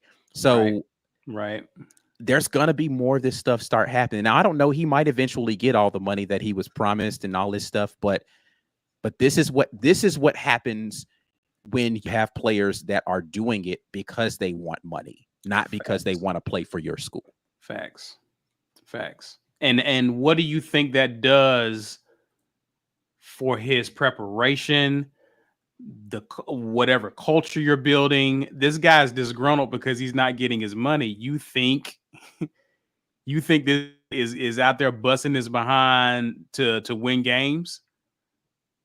Yeah, I think it'll be super interesting to see not. whether this type of thing starts to turn into like NFL holdout type stuff where they're just like, well, I just won't play until I get my money. Yeah. I was probably going to the league anyway. I'm not playing. Kenneth Jolie says, Mike G, I heard you this morning on Zach's show picking MSU to beat us. We will not make those mistakes again against that garbage team. Love the QB, but come on, man. Besides UGA, Bama, Arkansas, interesting. I think maybe just either hit the button too early or it got cut off. And all I will say about this is there's definitely going to be a head scratching loss on the schedule. And when I'm looking at it, I see this being one of those head scratching losses because what Mike Leach does is so it's so different. And trying to defend that short passing game. We got to get to Will Rogers. We have to shake him up, and he's not a guy who holds onto the ball long anyway. So getting to offense isn't designed for that. Yeah, getting to him is hard. So you have to do some very different things. When it's really working for them, it's working, and you got to find a way to beat them because he's almost a lock to go for 300 yards every single game passing. You know, between 45 to 60 attempts passing. I don't know. I hope I'm wrong about that one, but there will be something. I don't expect us to go 10-2. So we're gonna have to lose to somebody. Look at that schedule and just tell me who it is. If it's not Mississippi State, we'll be scratching our head about somebody else. B Will's forehead back again with the super chat, the $5 super chat. It's crazy that y'all only got 14 more shows until the first game. He's counted it down. We're almost a year. So yeah, definitely excited about that. And we definitely going to get in and kind of talking about more of these position groups, previewing the season and much more. So guys, so keep a lookout for that. Philip Cameron says, War Eagle guys, is it football season yet? It's getting close, Philip. Getting close, and my excitement is rising for this team. So Donnell says, and will this class 2019 class get an extra year if they want it next year? I believe so. They all do get a COVID year. Yeah, they get a COVID year. Yeah. So there'll be a couple guys who will be able to return. Yeah, and I expect that we will have a couple. I don't think everybody who was on that list, and just for, just so we can take a look at it again really quickly, where is that list? I don't think that everybody who's on this list makes the jump to the league. So you might have a couple of grad transfers off of this list, right? Some people who are just like, I want to go play my graduate season somewhere else and go ball out because, it's a deep room and I don't know that I'm going to get a lot of playing time. This is my last shot. And then you'll have some people who they just want to take advantage of the COVID year because they still want to play football. NFL is not likely for them based upon whatever productivity that they have, but they don't want to play anywhere else, right? So you'll see that on this list. And then there's going to be those that will go to the NFL. If Derek Hall is back for another season, then something went disastrously wrong. Colby Wooden, same thing. Nehemiah Pritchett probably not coming back for another year, right? Owen Papo has all plans of making this an NFL caliber season where he can go get drafted, right? So there's Keandre Jones, like there's guys on this list who are going to the league. So, but then there's those in between guys like a Jalen Simpson who's good, but I don't know that he's NFL ready. That's either going to have a dynamic year, or he's going to have to take advantage of an additional year, or decide that he's going to go play at some semi-pro or professional league that's not the NFL. There are your Zion Puckett's who are in that same category to me. Javarius Johnson is in that same category to me. Tyler Fromm is in that same category to me. Cameron Brown, I don't know that he'll get enough playing time, right? So there's some people who you could see take advantage of a COVID year from that list for sure. Indeed. Burner Count says, Church, Brother Mike, when you were speaking earlier, we was talking about the 2019 class and people just casting doom prematurely on Auburn season. So yeah, the season's coming, so the sermons are going to start to ramp up here. All right. Steve Radley asks, do we get any more flips before signing day in December? Yes, I think 100%. some may be waiting to see how we perform before making or basically signing their name for school. No, I think we do get flips before. But again, a lot of it is going to be on. And here's the thing. Keontae Scott's interview is already out there, so you guys can go hear him say this tomorrow. He told us the game that he came to that sold him on Auburn was the Iron Bowl. Yeah. We didn't win the Iron Bowl. It's not about wins and losses all the time. And that's the thing I need everybody to understand. Some of it is how the game goes. Some of it's the environment that happens when they come to those games. It's not just about whether or not you won the game. We didn't win the game, and Keontae Scott still said, I want to go play there next year. Right. Because the environment was that crazy for him. He was just like, yo, this is nuts. Mhm. I've got to experience this as a player. Not in a winning effort. We lost the game. He still said, that's where I want to go play football next year. So some of it is about how you look on the field, the way that the environment feels to the player. So that stuff matters. So what I'm saying to you, your part as a fan is to cheer loud and to be absolutely embracing of the players. Let the coaches do their job on the other end. Yeah, the second half of this is 100% true. Auburn is the wait and see for these players because we're only in year 2 of the system, so they want to see how it looks on the field in year 2. If you're recruiting against a coach that is in his 3rd or 4th year, they can look back at last season and realistically see how it may play out on the field. If that makes sense, right? If you're an established coach in the SEC, you have that advantage. You have years of sample size that you could say, we've had this success, right? Here's how you fit into it. For Harsin, it's something different. They're still working on potential because they haven't had enough time to implement their system fully, right? So guys are going to need to see it on the field. Get freaking out about where we're at in recruiting in July for this team is nonsensical.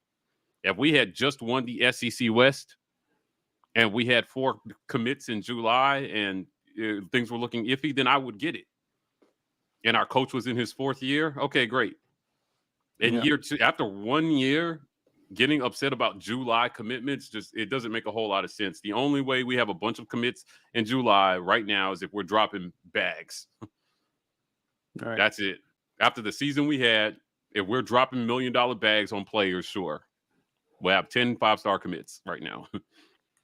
But no. Chess is saying wait and see total team improvement or wait and see wins and losses.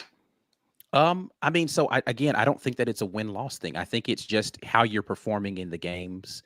I think, the raucous environment can play its factors with the fan base. I mean, I think wins and losses are going to matter. But here's the thing. We beat Arkansas in 2020, right? We won that game. Did anybody feel good about that game? That was the Bo Nix. That was almost fumble. Mm-hmm. Yeah. Right. Yeah. Did you feel good about how we played in that Arkansas game? We won the game. Did you feel good coming out of that game? Ole Miss, questionable call as to whether or not the ball hit Sean Shivers on the kick return. Did you feel good about the Ole Miss game? Right.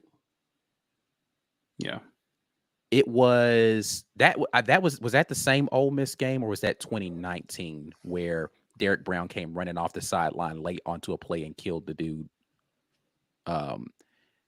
What was the kid's name that played quarterback that year who barely threw the ball, but he was running like crazy, and now he's in UCF. The UCF. Oh, Dylan Gabriel.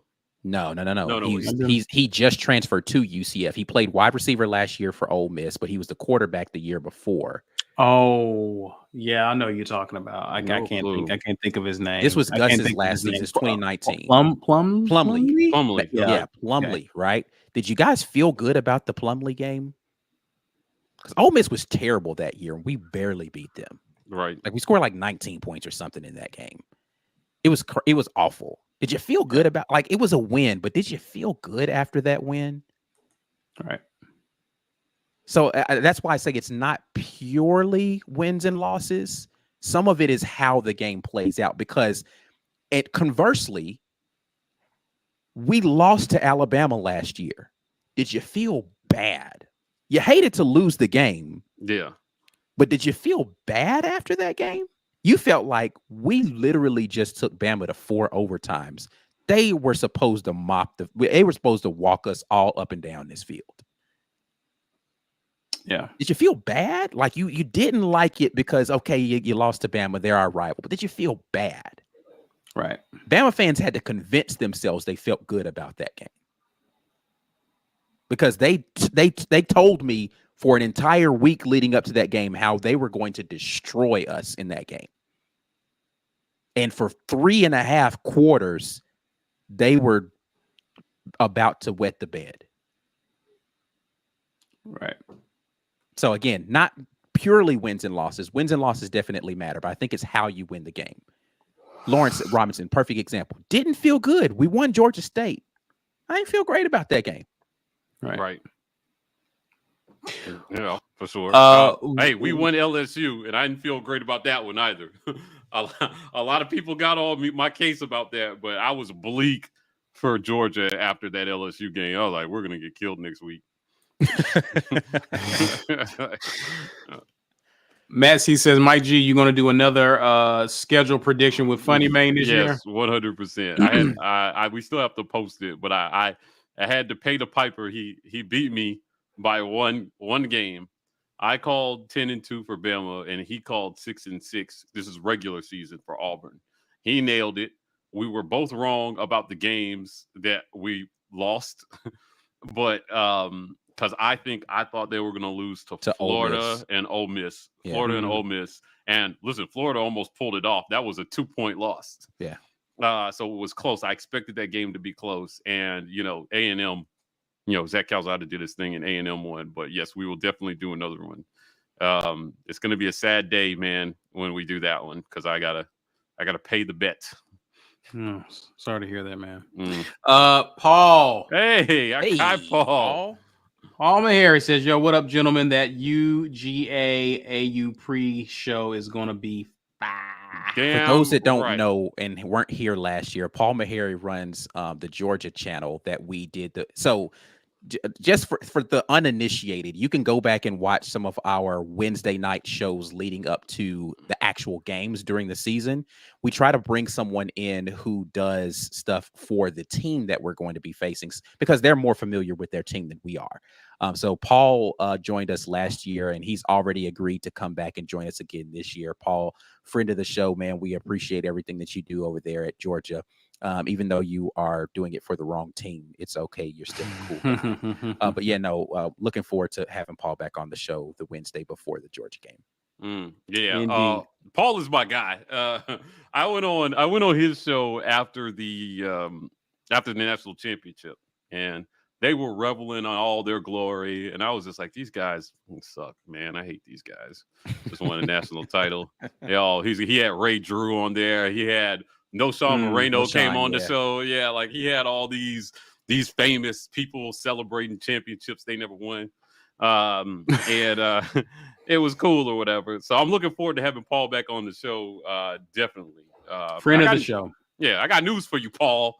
This year, I'm probably going to win. But when you leave, I'm going to be talking again. What's going to happen? I got mind control over you, Paul. You stay quiet, I'll be quiet. When you leave, I'll be talking again. Okay, so got another question. What if we won that game? How would fans view Which game? The Iron Bowl? Yeah, I'm assuming the Iron Bowl. How would the fans view Finley in comparison to Bo? Because it went to overtime, it's easy to say that one play could have made the difference. One good throw could have made the difference in that game. One score. One non-interception. But I don't think it would be that favorable, honestly. Here's the reason why I disagree with that. It depends on what the reason was that we won, right? Like had it ended in a defensive stop at the end and Bama doesn't score to force the overtime, then no. If the reason we won is because Finley drove us down on that last drive, Bama never touches the ball again, or he doesn't get sacked. Tank doesn't go out of bounds. Right. I mean, but see that like Tank doesn't go out of bounds. That doesn't go favorably for Finley. What I'm saying is like it Right. has to be a thing Finley did differently in that game, even with I the don't think it W. changes. Right. Like, so if he doesn't take that sack that everybody blames on him, that forces us out of field goal range, then maybe he gets a more favorable thing there. Because, I mean, let's not forget, Bo did win an Iron Bowl. So it's not as if Bo doesn't have an Iron Bowl victory on his resume. Right. If Finley doesn't get hurt, I still contend that if Finley doesn't get hurt, we win the Iron Bowl. I think a healthy TJ Finley, we win the Iron Bowl. He became way more one-dimensional and our offense became way more predictable because you knew he wasn't going to be able to do much on that gimp ankle. Right. So again, it just kind of depends on what precipitated the win as to whether or not the fan view of Finley would be better. It definitely would be better with a W, but it wouldn't have been much better unless there were some things that TJ did differently in that game. Yeah, I think if you're saying if we win and Finley throws for like 300 yards, sure, Right. yes. But if you're saying all things are the same, but we won the game, I'm not sure it would be that drastically different. Yeah. But I also am not one of these people who's holding last season against him. Right. Under the circumstances. I mean, he took over. All the things that affected everybody else had an effect on him as well, too. And to be fair, I think he had a fair shot this offseason to try to be the starter. So if he wins the job, I'm not going to be mad about it. But he certainly has real competition this offseason for that job. So if he wins it, it's because, the coaches feel like he puts us in the best position to win. If for whatever reason it doesn't go as planned, I feel like we're better suited to make a change if it's not going well. Right. So, that's all I want to see. I want to see us have the flexibility to be able to go to the number 2 in case of injury or for a change of pace. Now, we did it last year. We saw it. Georgia State, it wasn't going well. They went to Finley. We got the win. It wasn't pretty, but we got it and we needed it. And without him, we 100% lose that game if they don't do everything that they did to try to win it. So I don't know. Like I said, I feel like circumstances have so much to do with whether players, succeed or fail. Sometimes we see it at the pro level. Sometimes being a high draft pick means going to a crappy team that doesn't know what they're doing with their players. And you have to rise above management and coaching to make it through your rookie contract and hopefully get somewhere where you'll have a chance to win. But how many times do we see good players get stuck on bad teams and never have a chance to win a championship? How many times have we, how many people here wished they saw Barry Sanders win a Super Bowl? What's crazy is, Barry Sanders never even made an all-pro team, bro. Yeah, I'm telling you. And he was one of the best running backs in league history. Give me a break. Yeah. So I just think circumstances and timing have a lot to do with it, which is why, again, in the amount of opportunity that Finley has gotten, for me, it's just hard to hold what we've seen at LSU and here against him. LSU was a mess last year. And for a first-year guy, I got to imagine, instead of getting that time to develop like you hoped he would have, like they probably planned for him, Brennan was supposed to start and Finley was supposed to be the understudy. Right. And come in after Brennan leaves and, their pipeline got disrupted by injury. Right. You throw Finley in there too early and then it just is what it is. And then same thing. He goes through spring with another team, comes here, has to, sits behind, a third-year starter. And at the end of the season, in a rebuild year where, again, that same line that everybody complained about all year was the same line blocking for Finley. I really felt like it was unfair that it seemed like a lot of the critics of the wide receivers and the line stopped complaining about those two things once Finley was the quarterback. Right. I saw it go away, and then the focus was on him all of a sudden. Completely who had less experience. Yeah, and less time to prepare. Yeah. Now, I am kind of a no excuses guy. Like I just feel like when it's your time, you have to be ready.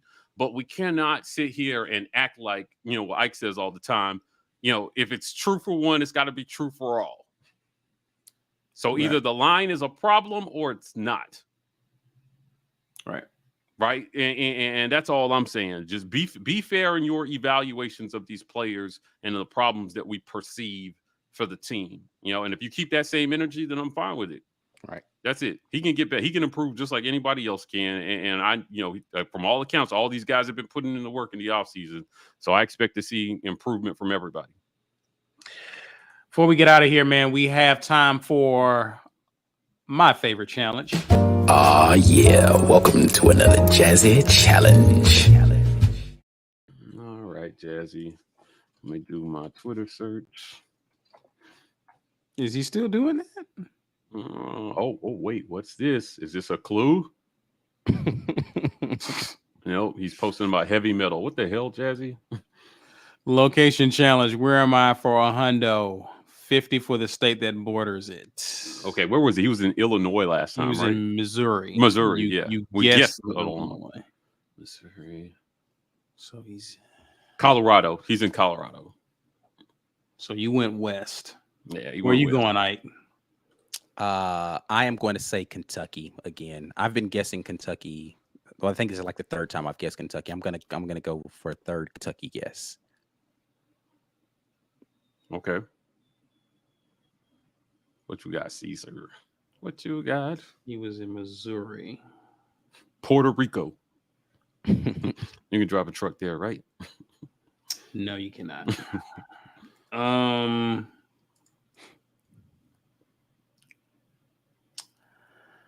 I am going to go. I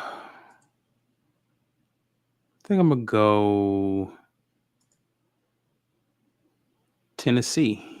Tennessee? All right. Missouri, Tennessee. I think I'm going to go Tennessee. I think you said Tennessee, Ike.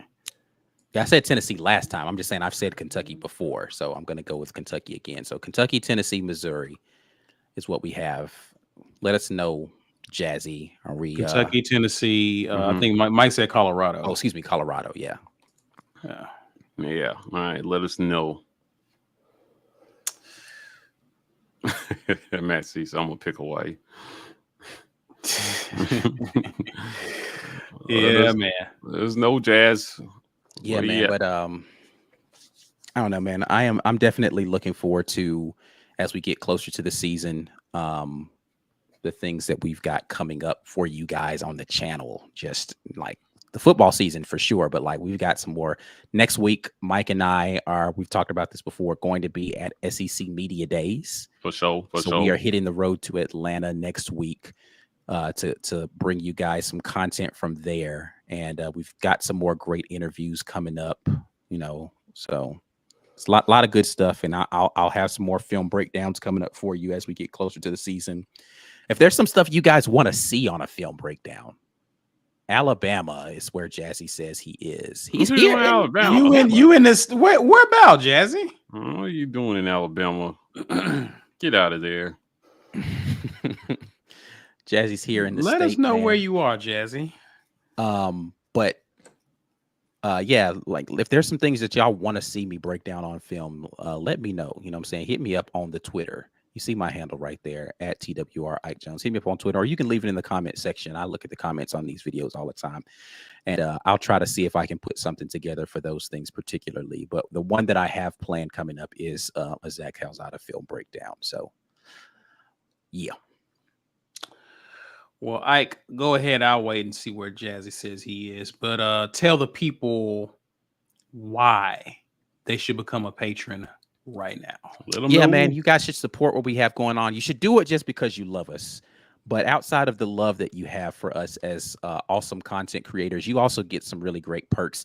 Again, as we get into the season, we start doing a lot of things like exclusive chat. So like our post-game chat that we have where we come here and we vent after the game about all the things that we either loved or hated about what we just saw on the field. We usually lock those down to where you have to be a member to be able to do that, right? Or when we're doing our watch the film breakdowns on Mondays, that is patron only. We have a lot more exclusive content as we get into the season. We're doing ticket giveaways. You have to be, well, you don't have to be a member, but you have a better chance if you're a member to win those sorts of things. So we're going to be doing some very exclusive things for our members. You want to go ahead and get on board with that because we're going to start ramping up into that stuff as we get close to the season. And if you are a member already, then you know Keontae Scott's been live for you all since last Monday. He goes live for everybody tomorrow. So you guys will get a chance to see that Keontae Scott interview for our members. And you know, this past Monday, we just released the Evan McGuire interview. Sneaky good interview with some information there from Evan McGuire. That's one of those people who were there before the transition of the coaching staff and seeing the evolution of those things. You might want to check that interview out if you're a member. That goes live for all next Thursday, but for our members, we still have another week for you all to be able to view that with that exclusiveness. We are partnered with the Lee County Humane Society to just give a little bit back to the community that Auburn inhabits. So if you want to be able to help us in that effort, the About section of our YouTube channel has the link there to the GoFundMe. You can hit that up, or you can go to our website. I feel confident enough to announce that we do have a new website that is underway and will be ready for you all here soon. So you're going to see some revamp to the War Rapport website here coming up. So you guys make sure that you stay locked into what we got going on there. We are the Auburn Express on every podcast platform. That is Auburn Express, powered by the War Rapport. We've got some podcast exclusive content that we're putting out there.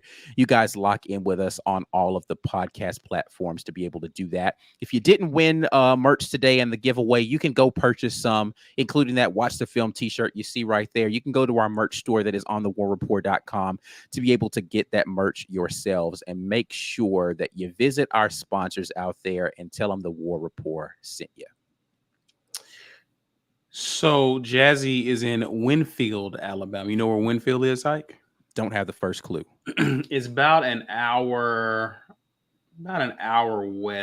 northwest outside of Birmingham. Oh, okay. A little bit, I'll say about 30 minutes west of Jasper.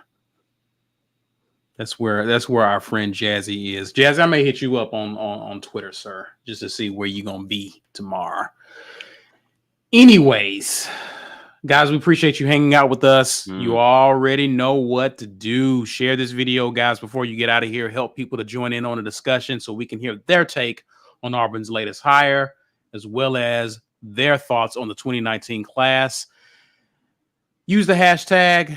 Definitely help us grow this community. Smash that like button before you get out of here, guys. And if you're new to our channel, subscribe, hit the notification bell.